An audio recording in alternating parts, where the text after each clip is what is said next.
नमस्कार दोस्तों, आपका स्वागत है मेरे चैनल पर। आज हम भौतिकी के एक बहुत ही रोचक और महत्वपूर्ण विषय पर चर्चा करेंगे, ऊष्मप्रवैगिकी।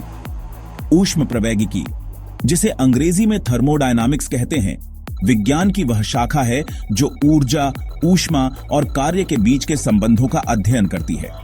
यह हमें बताता है कि ऊर्जा कैसे एक रूप से दूसरे रूप में बदलती है और कैसे यह हमारे आसपास की दुनिया को प्रभावित करती है। ऊष्मप्रवैगिकी के 4 मुख्य नियम हैं। शून्यवह नियम, यह नियम तापमान की अवधारणा को परिभाषित करता है। यदि 2 प्रणालियां तीसरी प्रणाली के साथ तापीय संतुलन में हैं, तो वे एक दूसरे के साथ भी तापीय संतुलन में होंगी। यह नियम तापमान मापने के लिए थर्मामीटर के उपयोग का आधार बनता है। पहला नियम, यह नियम ऊर्जा संरक्षण के सिद्धांत को व्यक्त करता है। ऊर्जा को न तो बनाया जा सकता है और न ही नष्ट किया जा सकता है। इसे केवल एक रूप से दूसरे रूप में परिवर्तित किया जा सकता है। यह नियम हमें बताता है कि किसी भी प्रक्रिया में ऊर्जा की कुल मात्रा हमेशा स्थिर रहती है, गणितीय रूप से du = sin Q W। दूसरा नियम, यह नियम एंट्रॉपी की अवधारणा को परिभाषित करता है, जो किसी प्रणाली की अव्यवस्था का माप है। ऊष्मा स्वतः ही ठंडे शरीर से गर्म शरीर में प्रवाहित नहीं हो सकती है।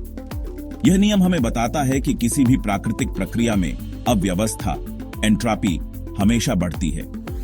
किसी भी स्वतः स्फूर्त प्रक्रिया में ब्रह्मांड की कुल एंट्रॉपी हमेशा बढ़ती है या स्थिर रहती है। तीसरा नियम, यह नियम परम शून्य तापमान के व्यवहार को परिभाषित करता है। जैसे जैसे तापमान परम शून्य की ओर अग्रसर होता है, एक पूर्ण क्रिस्टलीय संरचना की एंट्रॉपी शून्य की ओर अग्रसर होती है। यह नियम हमें बताता है कि परम शून्य तापमान पर किसी भी प्रणाली की एंट्रॉपी एक स्थिर न्यूनतम मान तक पहुंच जाती है। आइए अब बात करते हैं ऊष्मप्रवैगिकी की कुछ महत्वपूर्ण अवधारणाओं के बारे में। तापमान, गर्माहट या ठंडक का माप। तापमान को केल्विन, सेल्सियस या फ़ारेनहाइट में मापा जा सकता है। ऊष्मा, तापमान के अंतर के कारण ऊर्जा का हस्तांतरण। ऊष्मा को जूल में मापा जाता है। कार्य बल द्वारा ऊर्जा का हस्तांतरण, कार्य को भी जूल में मापा जाता है। आंतरिक ऊर्जा प्रणाली की कुल ऊर्जा, इसमें अणुओं की गतिज और स्थितिज ऊर्जा शामिल होती है। एंट्रॉपी प्रणाली की अव्यवस्था का माप, यह हमें बताता है कि ऊर्जा कितनी बिखरी हुई है। एंथैल्पी प्रणाली की कुल ऊष्मा सामग्री, यह एक ऊष्मागतिक विभव है। गिब्स मुक्त ऊर्जा काम करने के लिए उपलब्ध ऊर्जा, यह हमें बताती है कि कोई प्रक्रिया स्वतः स्फूर्त होगी या नहीं। ऊष्मप्रवैगिकी का उपयोग सिर्फ विज्ञान की किताबों में ही नहीं होता, बल्कि इसका हमारे दैनिक जीवन में भी बहुत महत्व है। यह हमें फ्रिज, इंजन और पावर प्लांट जैसी चीजों को समझने में मदद करता है।